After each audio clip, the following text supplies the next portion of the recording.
So I have the great pleasure of being here today with Kwame Christian. Kwame, thank you so much for being on the podcast. Matthew, it's my pleasure. Thanks for having me. So you wrote a really wonderful book, How to Have Difficult Conversations About Race. Honestly, I thought the book was well written. I thought it was authentic. I think that you're very fair and compassionate in the book and really show how to look at both sides of a conversation, which should come as no surprise given your job and your title and your background. But I just wanted to shout that out first, and I'm going to hold it up here for folks. Um, so, how to have difficult conversations about race. What are the biggest barriers that you've noticed about having these conversations in the workplace for folks? Oh, there's so many. So where do I start? I think what's interesting is that the biggest barrier is similar to the barrier for difficult conversations in general, is that the fear holds us back from having the conversation at all. I think that's the biggest thing. Sometimes the biggest challenge is the fact that the conversation simply does not occur when it should, if at all. That's number one. And then that fear, let's say you can't avoid it, it's an unavoidable conflict and it's an unavoidable difficult conversation. The fear still holds us back from engaging authentically and being vulnerable and open with each other. And so I think those are the things that really come to mind when I think about the biggest barriers in these conversations. Mm-hmm. Can you elaborate on some of those fears a little bit? I know as I think about it and in reading your book, some fears that come up for people, and I can speak for myself personally too, are like fear about, how I will be perceived by someone else. We don't want to be misperceived or in some way as overstepping or being labeled a certain way or hurting someone's feelings.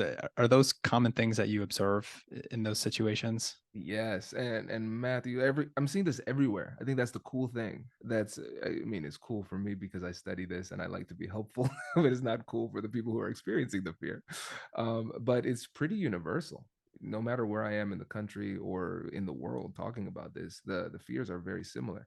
So you nailed a lot of them. Misunderstood, fear of being rejected for what it is that you believe, ostracized, for example, is something that happens. Like, I'm going to be an outcast if I say this and people don't agree. Fear of being canceled, like I'll be misunderstood and then I won't have an opportunity to come back. Fear of offending people, those type of things. And I think a lot of times there is some learned helplessness that people need to work through, because they might say, well, I've had this conversation, I've tried to have this conversation multiple times and it's never gone well, so why would this be any different? I'm just going to stop trying. And so there are a lot of different fears that people have, but we have to recognize that I think those fears they're legitimate and they're real, so we have to address them. And when it comes to difficult conversations, a lot of times we focus so much on the external conversation with the other side that we don't take the time to really even consider the self work that it takes to have a high level conversation. And so, in both of my books, I explore the internal side as well, because it I can I said in the first book, it doesn't make sense to give recipes to people who are afraid to get in the kitchen, because it doesn't speak to the underlying challenge of the emotions. Mm-hmm, mm-hmm. So I currently and have been working in a university setting, not so much now, but as you can imagine, there is really an effort to have these conversations in that setting and in other settings, especially settings that might be a little bit more progressive. But what I also notice, I mean, to your point, is that there are people, and again, I can fully take responsibility for this on my side too, that feel afraid to talk and and to speak up and share their opinion. And one of the things that you do so well in your writing and in your speaking is encouraging people really to listen and understand and show empathy, even for people that don't agree with us, for people that we might perceive as being, their I- ideology being like offensive or at odds with ours. You really, really encourage people to show up and listen. Why is that important to create a container for listening and understanding? Like, even if someone like offends you, and even if you're like, this person's like clearly a racist person, why is it important not to shut down that conversation and to have empathy? That can seem a little counterintuitive to people. I love this question for a number of reasons. I'm going to give you the simplest answer. It's effective. That's the reason. Like that is the reason. And I think a lot of times when we talk about listening, when we talk about empathy, we approach it from a moralistic or like ethical type of perspective where we're like, this is something that we should do. If you're a good person, you listen to people, you respect. Well, sometimes I don't want to be a good person. Sometimes when you're very emotional, sometimes you don't want to be a good person. Matt, we've had these days, right? We don't want to be a good person sometimes. And I think it's really important to focus on the fact that we have goals in these conversations. We have goals. That's really it. And if you were to synthesize like every self-help book down to like one simple principle, it would be prioritizing long-term thinking over short-term thinking. And when we're focused on our emotions, we are prioritizing short-term thinking. And that would lead us to counter people when they're talking, interrupting, not listening, because we're just waiting them to stop talking so we can start talking. But it is ineffective. If we are able to slow down and think about what our ultimate goals are in these difficult conversations, we would realize that there is really no way to accomplish those goals unless we have so much leverage in this interaction that it doesn't matter what the other person thinks. And if that's the case, you probably wouldn't be having the conversation, right? You need to get there through listening. And so I think that's really the key. And I think when it comes to empathy, this is a counterintuitive point. That I think the less you agree and the less you understand, the more you need to empathize. Mhm. Because in my book, I draw the distinction between what I call intentional empathy and automatic empathy. And so yeah, we were just talking about football earlier, right? So you're a Spartan, I'm a Buckeye, right? So if we're playing each other, and somebody on my team gets hurt, let's say they hurt their knee, I am going to wince. I'm going to reach down and like grab my knee as if it was my own, because I can see that person as part of my team, and so my mirror neurons will act as if I'm hurt if they're hurt. So empathy is easy, it's automatic, it's psychological empathy. It's But when it comes to somebody who's not on my team, if somebody gets hurt on Michigan State's team, there's not going to be that automatic empathy. I'm going to need to force it. I'm going to say, listen, no, this is what we do. We kneel down when somebody's hurt. We don't applaud. Calm down, people. That's not how we respond, right? That is the my higher level thinking working with intentionality and effort in order to override the automatic psychological processes. So, long story short, when it comes to empathy, like we need to give more of it and work harder at it the less we agree.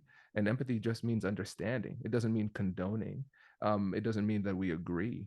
But empathy is just trying your best to understand how they see, think, and feel about the situation. And you're not going to be able to persuade unless you have a clear understanding of where they are. Yeah. Thank you so much for that. I love that answer, the simple answer, because it's effective, because it works. And I want to get to like why and how we're not thinking that way, kind of from a macro perspective. We're not thinking pragmatically. But I wanted to actually read a quote that I think sort of fits that. This is from your book here. My approach is not based on helping you win or persuade per se, although persuasion is often a natural byproduct of this approach. It's focused on understanding, because people are usually unwilling to change their hearts and minds if they don't believe that you understand where they're coming from. So this really underscores, you talk about like level 1 communication and level 2 communication.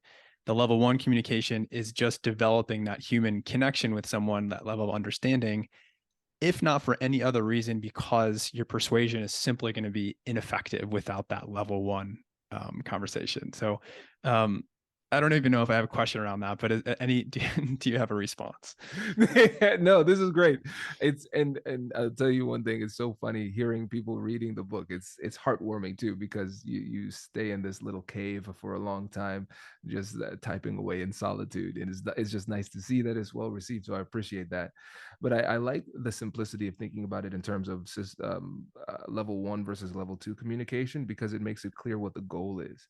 Because there's going to be that little voice, that competitive voice in the back of our head that says, ah, contend that, argue that they're wrong, let them know. And so what I've realized is that in a lot of these interactions, it's not about being right or wrong or creating change. It's about dominance. It is about us approaching this with a level of righteous indignation and arrogance to the point where our goal in the conversation is to get the person to relent. So I am intellectually superior, I'm morally superior, and my goal is to let you know. And if you're wrong, I'm not giving you any grace, I'm letting you know where you're wrong. But I don't want to take the time to accept where you are right, because then that it runs counter to my narrative of superiority, right? I don't even want to take the time to understand you, because that is almost like an insult to my intelligence to even understand where you're coming from. Hmm. And so I think what it helps you to do when you realize, no, my only goal right now in level one is just understanding, then you recognize what is not understanding, right? If you say something, if you want to say something and you just ask yourself, does this help me to understand them better? Then you realize just how much of the things that we say aren't meant to be productive or be effective, but are usually just meant to lift ourselves up while at the same time putting other people down. And so I like to just keep it as simple as possible, because like you said in that quote, a lot of times the persuasion is, it happens organically, because as you give somebody an opportunity to speak, they start to understand themselves on a deeper level too. You might be asking them questions that they've never explored for themselves. And I had a great guest on the show named Michael Ashford. And one of the things that he said is, like, when you just ask questions and you can listen, it's like a superpower, because the what ends up happening is, as they're explaining, they're revealing in many instances their own contradictions to themselves, like the innate hypocrisy of their positions. And I don't mean this in like a me versus them type of way. I think most of our human beliefs, a lot of them, more than we would like to admit, are built on some level of hypocrisy, right? But then when it's a serious issue and you're explaining it to yourself, and then you realize, wait, that and that, what I said 5 minutes ago doesn't comport with what I'm saying right now. Then what ends up happening is that incidental persuasion, when they say to themselves, oh wait, I see this, okay. And so then it doesn't feel like, hey, Matthew forced me to change my way, or Kwame persuaded me. I was just chatting with Matthew and then I happened to change my mind. That's when persuasion is at its best. Oh, yes. So well said. If someone is, like you were saying, if someone is lucky enough to have someone there listening to them and holding space as they explore these things in sort of a non-judgmental way, they're much more likely to come to a new insight and actually decide to make some sort of behavior change on their own, versus the resistance and defensiveness that comes up when someone across from me is trying to get me to believe whatever they believe in. Exactly. So I just want to, kind of hear your take on like how this is playing out on a more macro perspective. Obviously, like there are individual examples of this happening all over the place, but also like this is happening as a collective, like, through social media and through different movements. And I think that people are starting to feel more isolated, more siloed because of that pressure and the attempt to persuade. And that is creating more polarization. At least that's just the way that I see it. But I'm just curious to hear your thoughts on sort of a collective scale. Yeah, you're thinking about it the right way, Matthew. It's challenging. It's challenging. And I think when it comes to like the macro level issues, it's challenging to come to a solution on the macro level, because especially when you think about like social media and the challenges that we have with social media, it's like the best and worst thing that has ever happened to humanity. And you can't really unring that bell. You can't pull that back. You can't pull back somebody's First Amendment rights, right? And so I'm not sure what the solution is there. But as it relates to our individual conversations that operate with the reality of that macro level situation, now I have some solutions for that. Because one of the keys that we have to um, bring to the table is the ability to depoliticize these types of issues as much as possible. It's not Democrat, Republican, liberal, conservative. It is about you and me in this interaction, or you and me as colleagues in the workplace trying to figure out what's best for us. So forget what is happening on the outside. We know that it'll have an impact. We cannot like literally forget it, but I want to make it clear in this conversation, I'm not putting on a Democrat or Republican jersey, liberal or conservative jersey, nothing like that. It's just you and me, colleagues, trying to work together to solve a problem. And this really comes down to framing the conversation effectively. And so for me, whenever I see a conversation tipping toward the political side, that's when I pause. I'm not going to continue, because I think about the frame, the storyline for the conversation. That is like the subtle meta negotiation that is happening beneath the surface at all times. And if you are not winning the framing game, then you're going to lose the ultimate conversation. And so this is one of those rare times where I actually do mean win or lose. Because for me, I'm not trying to frame this in a way that gives me an unfair type of manipulative advantage. I'm always framing it using two elements. I'm framing it positively and collaboratively. That's it. I'm reframing it always positively and collaboratively, right? And so, for example, if somebody wants to work with us, and our core is negotiation and conflict resolution, but we are doing a little bit of the diversity, equity, and inclusion work through this frame of skills of how to connect with people. And so sometimes people will say, yeah, I don't want this to get political. And I'd say, yeah, me neither. I don't want that. And it shouldn't be. Like, treating people the right way shouldn't be a political issue. We need to figure out what the right answer is for us, and then create a strategy from there.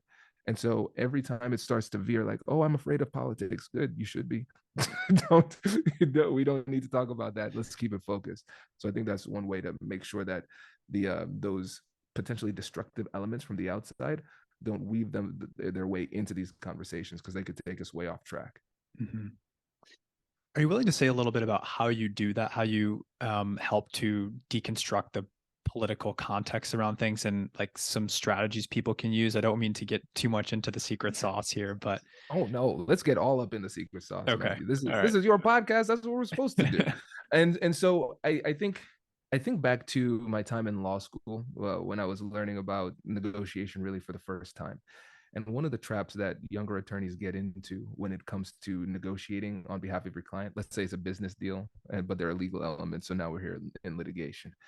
And so if we're trying to find a negotiated agreement, what we need to do is recognize that like the law itself isn't going to like follow this deal. We don't want to have to be referring to the law all the time in order for us to have a good relationship. Ultimately, it's about figuring out what works for the parties going forward. But a lot of times in these negotiations, the lawyers want to flex their legal muscles, and they want to say, no, the law says this, the law says that, we have a lot of the precedent on our side, those type of things. And as lawyers, we're trained to be able to argue anything. And so now we're just going to have a silly conversation about your opinion versus mine, and I'm going to show off for my client. You're going to show off for yours, and now we're going to not accomplish anything other than you and me getting paid our hourly rates. That's not what I'm here for, right? So I was taught to avoid those conversations by addressing it and treating it lightly, but then refocusing with a question. So, for example, if somebody says, well, as you know, according to Smith versus Smith, this case says this, and this is on our side. And I was like, you have a really good point. And I think that we also have some legal arguments that work for us. But right now, my goal is to try to figure out what we can do outside of the law to find a solution for this, because there's no judge or jury here. But we do have some time to try to work together to figure this out. Considering that, what do you think about this issue, right? And refocus it.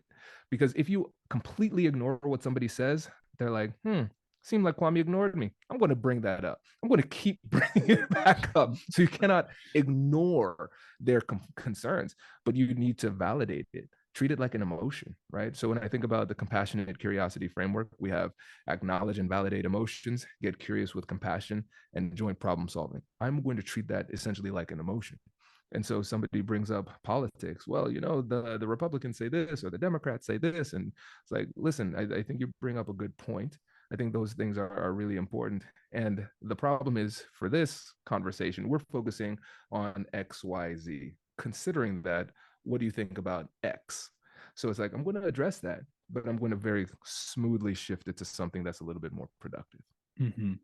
That is so helpful. And again, I just noticed my mind here kind of wandering into the macro perspective, which is really Yeah. one of the emphases of this podcast. But I mean, the way that you explain this, I mean, it's really all about pragmatism. Like we can be so attached to ideology and to identity, and it's constantly posing this question, coming back to this question about like, okay, how can we collaboratively achieve our goals here? What is the goal, and how can we work on that together in a pragmatic way? So I love that. I feel like that's so important on so many different levels.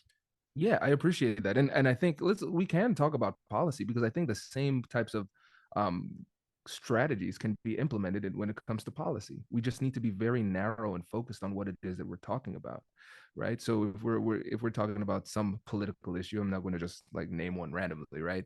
But like if we're talking about a political issue, we understand that the Democrats are going to have talking points. We understand the conservatives are going to have talking points, right? Everybody has their team like talking points, and you can swap out the players and you might have different accents, different heights, but it's the exact same thing over and over again. And so I think really what I would do at the beginning of that conversation is say, hey, listen, I know that we might be on opposing sides of the aisle, but my hope in this conversation is that you and me can work together as colleagues to figure out what the best solution is here, right? And then just keep like have that as almost like a mantra during the conversation, because we have to understand that people will, especially when they are lacking in confidence or lacking in information or afraid, they will revert back to identity based decision making, which really comes down to what does a person like me say or do under these circumstances. And so they'll just lean back on their Democratic or Republican talking points, because it's like, I don't want to be the sheep that went away from the fold. That's scary. I'm going to go back to my identity, right? Mhm. And so what I have to do is try to make them feel safe in that interaction and trust, so they're open to being vulnerable and sharing, and then working together, but always really sticking to that frame. Mhm. I'm really happy that you exist. I just want to say that.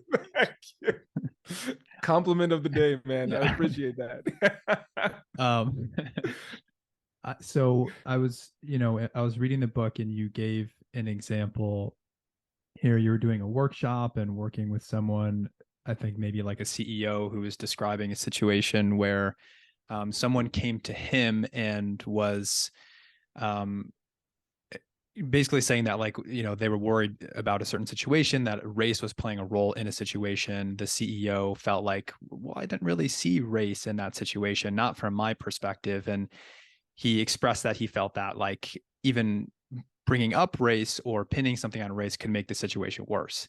And I have to like you know admit here that like I've for sure been in those shoes before, where I've thought like, yeah, I don't really see like how race necessarily played a role in that situation. But you go on to describe how like even if it doesn't seem that way from someone's perspective, or even if it didn't play any role at all, it does matter because it matters to the person bringing it up. That was really cool to read, but I'm wondering if you could say a little bit more about that. Yeah, it's a really fascinating type of thing. And I think one of the things that we can do to simplify this is just realize that, and let me say this very carefully, race is important, right? But there is nothing innately special about it. And here's what I mean. So there's a simple equation to know whether or not there will be a conflict between people. And it's, you take two or more people and you have them interact, and there will eventually be a conflict. Like that's it. That's what we do. It's going to happen. And so when we think about that, yes, conflict will arise just naturally between humans of any kind, right? And I'll think about times where you had a close friend, you work closely with them, a teammate, a colleague, a significant other. There are going to be times where you inadvertently offend somebody when you are trying your absolute best. And just because they see things completely differently, they're going to feel as though there was something that was done incorrectly. You might have been on the other side too, where something is very obvious to you, where you're saying, "Hey, this is a problem," and the other person's like, "I don't get it. I don't see how that's a problem," right? The thing that makes those issues about race so much more challenging is because there's an increased level of emotionality because of two main things: it's identity and morality. Because like I said, when we talk about identity, it's what does a person like me say or do in these situations, but then also morality, what does it mean to be a good or a bad person? So then when it comes down to a misunderstanding or a situation of offense as it relates to race, it might be a microaggression or a feeling of inequity, those type of things, it hurts a lot more. Mhm. And that's what makes it so challenging. Mhm. So I think when you dissect it and understand the psychology of it, we understand that these type of misunderstandings, these types of conflicts, they're going to happen just in general between people. But when it comes to race, gender, politics, religion, like those types of sensitive issues, it's going to be the same thing, but amplified significantly because of the higher level of emotionality. That's what makes it so tough. Mm-hmm. And because of that high level of emotionality in that situation, almost regardless of what happened, I would guess that you would say like it is important to acknowledge and validate the emotion there, like to make Yes. some space for that and for that to be heard because it's someone that's how someone is experiencing it. Bingo. Exactly. We have to understand that we don't get a say per se in like somebody's emotions. Like they don't people's emotions don't play by our rules. I can't say, Matthew, you don't deserve to feel angry about that, and you're like, yo, you know what, Kwame, you're right, I feel great now, thank you. That's not how that's not how emotions work. We have to realize that emotions, again, let's not overcomplicate this, right? There's nothing innately special about emotions. What are emotions? Emotions are biological reactions that happen essentially automatically based on our perceptions. Okay, that's not necessarily a threat to me, but it could be a barrier to me accomplishing my goals in this. And if we go back to what we talked about at the beginning of the conversation, my goal is to be effective. And so I am not the kind of person who typically enjoys having these super emotional conversations, but I'm a person who likes to be effective. And sometimes I need to help somebody manage their own emotions in order to reach my ultimate goals. And so you're right, we don't necessarily need to agree, but we do need to respect the person enough to help them to process that so we can get to a level of emotionality and mental stability to where we can have a higher level conversation about these issues that matter. Mm-hmm. It sort of reminds me of like, when you're in a partnership with someone, or it doesn't have to be a partnership. It can be, a friendship or family member type of relationship. But I mean, the thing that you're trying to serve there, the ultimate goal, like, is the relationship between you two. And the best way to do that, of course, is to be able to listen and validate and understand the other person, even if you don't see it that way. Like, if you're going to argue and tell someone else that their experience of that fight or their experience of what they're complaining about like doesn't exist, it's just not going to be effective, and it's going to cause a whole host of problems. Yeah, for a long period of time. And I Yeah. think I think that's one of the things we have to recognize is that collaboration builds commitment. We want people to be involved in this process, whatever it is, whatever difficult conversation it happens to be, because the more involved in the process they are, the more committed they are to the solution, right? So even if you have all the leverage in the world and you can force somebody, or you are just like a domineering personality and you can get somebody to relent in that moment and give you what you want, it's probably not going to be for the long term. And if it is, there's going to be some underlying resentment for an extended period of time because Mhm. that hurts when you feel invalidated. And so again, like I made sure to really push this point home in the book, in both of the books, but the second one especially, is that I'm operating under the assumption that the person that you're talking to is a person that you want to have a long-term relationship with. Like you will have to have some type of a relationship with. And you don't necessarily need to like everybody, and not everybody's going to like you, but there should be mutual respect. And so you need to make sure that you are positioning yourself well within the relationship so you can still have a functional relationship during and after the difficult conversation. And I feel like that's something that people miss sometimes. Mm. Thank you for that. So you also talk about kind of different psychological, barriers to having these conversations and psychological factors at play. One of the things that comes up for people is attribution bias, which is kind of attributing someone else's behavior to like internal factors, to their internal motivations or personality versus external factors. People might be familiar with this term, but you kind of walk us through an example of, I think there was maybe a family who was having a conversation with a police officer, and the police officer had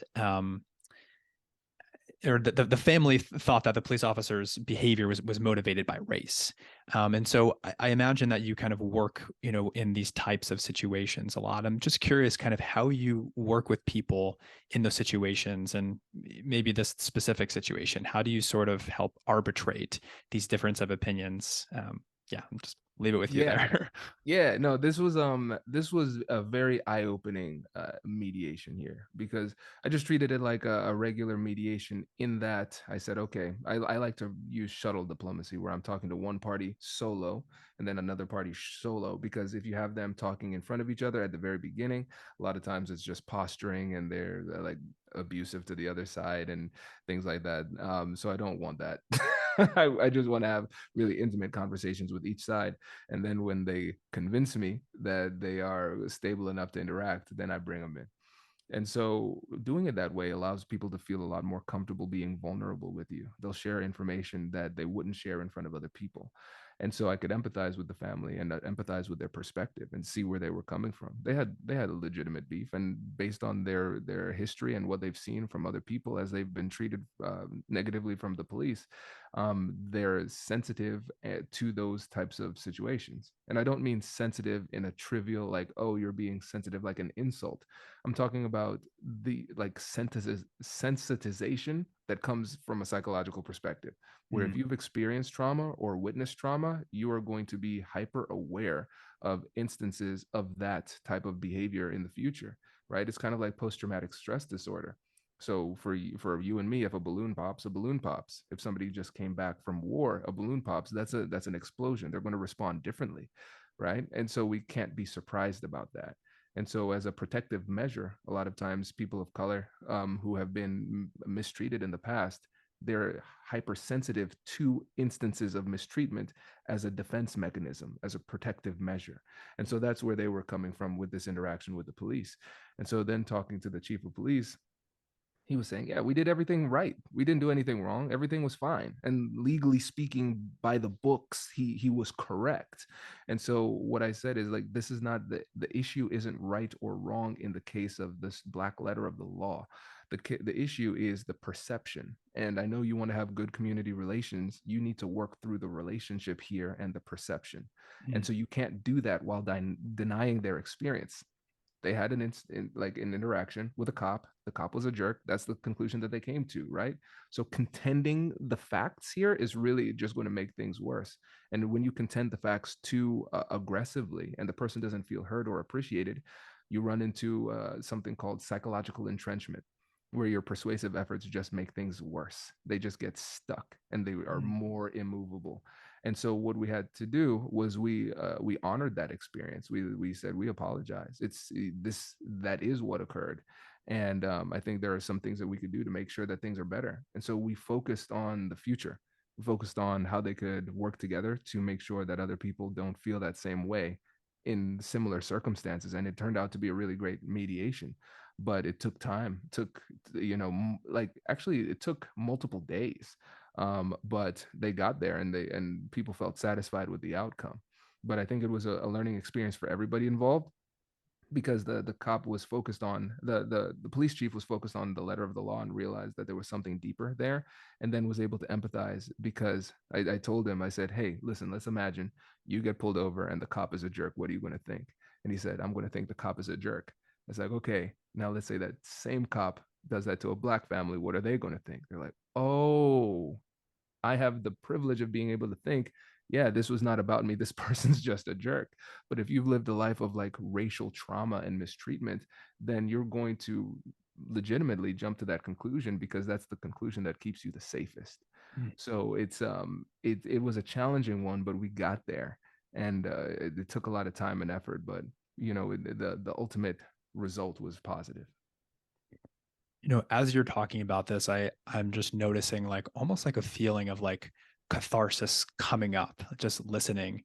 And I think, really the takeaway here for me in having this conversation and reading your book and everything is like the experience really matter. Like the relationship really matters, and acknowledging people's experience. Like validating people's experience, that really, really matters. That seems to be just a really important missing piece in all of these conversations. It's so often focused on who's right or wrong, or like the details of what happened. But I think what you're saying and what you're pointing to is like how important it is to really acknowledge like people's experience and to build trust on that level. Absolutely. And when you think about trust, I think that trust is one of the most powerful but also misunderstood concepts. Because if you ask somebody, hey, why should I try to get somebody's trust? It's like, hey, I mean, essentially, it's a relationship accelerant. It makes everything better. I'm going to listen to you, you're going to listen to me. You're going to listen to me with less skepticism, you're going to believe what I say more readily. It's going to be a much easier conversation. People are going to be willing to be vulnerable in that instance. And then when I ask people, hey, if I were to flash the face of somebody on the screen, how long would it take you to tell me whether or not you trust them? They're like, oh, in an instant, right? So it doesn't require logical thought, which means it's an automatic process that is largely subconscious. It's a preference, also known as a bias. Trust is a positive bias. And it's an example of how you can use essentially a psychological strategy without any additional skills per se to make these conversations a lot easier. Because if you can get somebody to trust you, then it makes you more persuasive. You could be saying the exact same thing that you would have otherwise said, but if you say it with somebody's trust versus without it, it's more persuasive, right? And so if you take the time to invest in level one communication and you never switch to level two, you will just be more persuasive simply because of the fact that the person trusts you a whole lot more. So we want to make sure that we can stack up these positive biases in our favor to make these conversations easier. Mhm. Awesome. I want to, see if we can leave people with some practical tools here for having these conversations. You mentioned a little bit earlier the compassionate curiosity approach or framework. Can you say a little bit more about what that is, what that looks like? Yes, that's my baby. That is my baby. So I came up with the concept for my TED Talk, Finding Confidence in Conflict, then developed it with the book, the second book, Finding Confidence in Conflict, and it just continues to grow. And so it is a simple framework, but it took me years to get it to this point of simplicity. And so I think about Da Vinci when one of the things he said is that simplicity is the ultimate sophistication. And I want to make sure that we're giving people a tool that they'll actually use and remember. That I think that's one of the things that's really tough about academics right now, and thought leaders a lot of times, is that it's too convoluted and complex. It might make sense, but it's not practical because people won't be able to use it under duress. So that was my whole mentality about compassionate curiosity. So it is a tool that helps you to not only handle the external conversation, the external negotiation, but also the internal negotiation, same exact way, flipped internally. So step one is acknowledge and validate emotions. Step two is get curious with compassion. And step three is joint problem solving. And it helps you to know what to say and when to say it with maximum impact. So if you see somebody displaying an emotion, then you acknowledge and validate the emotion. If you work your way through that emotional issue, you get curious with compassion, asking open-ended questions with a compassionate tone in order to gather information, make them feel safe. Then once you have enough information, you can transition to step three, which is joint problem solving, working with them to figure out what the relationship looks like going forward or how we solve the problem going forward. But internally, it's the exact same thing. Acknowledge and validate our emotions, beliefs, and potentially biases, and then get curious with self-directed compassion. So we're going to ask ourselves these questions. Why do I feel this way? What led me to this conclusion? How do I know this is true? Those type of things. And then with the last step, joint problem solving, we're reconciling the differences between our heart and our mind. So what would satisfy me emotionally in this circumstance? And then what should I actually do in this situation? And so it helps you to manage your emotions and think a lot more clearly and work through biases when it's flipped internally. Hmm. I love the fact that it can be turned inwards as well. That's so cool. It, is there somewhere people could like find this online, just to be able to go through those steps? I know they can obviously play back what you just said, but is there like a resource Yeah, online? there are. If you go to our website, americannegotiationinstitute.com, you can get access to some free guides, free resources, all blogs, things like that. That is the ultimate resource there. And we just got a new website and I'm not as familiar with it. So I'm like, I know it's there. I just don't have the precise URL. We also have an online course coming out too next year. But yeah, that website would have a lot more resources. I will link to the website and see if I can find it in Yes. there as well. Thank you. Say a little bit more about the course that you guys have coming out. Yes, this is exciting. This is exciting. It's exciting for a number of reasons. I will start with the more comical. I'm on the plane all the time, Matthew. I'm like every week. And so it's fun for me to travel. I like going out and meeting new people. It's not fun for my family to be gone all the time. So I have a young family, want to be able to spend more time. So scaling is going to be important. And one of the things that's tough is like I love doing these presentations, but I never feel like I have enough time. Even if it's a full day training, I'm like, these 6 hours flew by. Can I have 12? Right. And so with the online course, it allows us to go really deep into our content library and add a lot of value at a price that is reasonable for people too. And so it's going to be we haven't settled on a name yet, but let's just call it the Negotiate Anything Masterclass. That sounds pretty cool, I like it and already. it'll just be all of our best content. And if you follow me on LinkedIn, you'll actually be able to have input on what it is that we're doing, because we're doing on using the LinkedIn poll functionality, a tournament of topics. So the topics that get the most votes are the topics that are going to be into the course. So we're making sure that this is just not Kwame feeling really cool about really cool things that he only likes. We're making sure that we're making it super practical, super tangible, so that people can actually know what to do. So very excited about that. That's very cool. I love how you're involving people and having them already engaged in the process of kind of creating the course that they want to have. Exactly. Otherwise, we'd be spending time like studying Machiavelli. I'm like, this is really cool. You want to hear what Marcus Aurelius has to say? Stoicism and Right. negotiation. It's like, no, Kwame, no, we don't. So this keeps me really, really focused to make sure I'm only giving you what you all want. Awesome. I love it. Um, this has been such a great conversation, Kwame. Is there anything else that we haven't covered yet that you wanted to say, or anything else you wanted to share with the audience? Yeah, just connect with me. LinkedIn is the place to find me. I post every single day. That's the goal. So always connect with me on LinkedIn. Check out the podcast, Negotiate Anything. We have 3 podcasts actually: Negotiate Anything, Negotiate Real Change, which is all about creating positive change in your workforce, but using negotiation skills to get there. And then a Spanish podcast called Negociación desde Cero. That is a great show, hosted by Simon Perez on our team. But yeah, just continue to reach out, check out the website if you're interested in learning more about the course, or the or bringing us in for a training.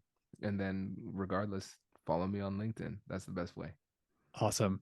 Thank you so much for being here. Thank you for the great work that you and your team do. Yeah, I'll look forward to continuing to follow you guys, and hopefully we'll get my hands on that course as well. Yes, and we are excited to have you on the show, my friend. So yes, we'll be returning the favor. I can't wait. Awesome. I'm looking forward to it as well.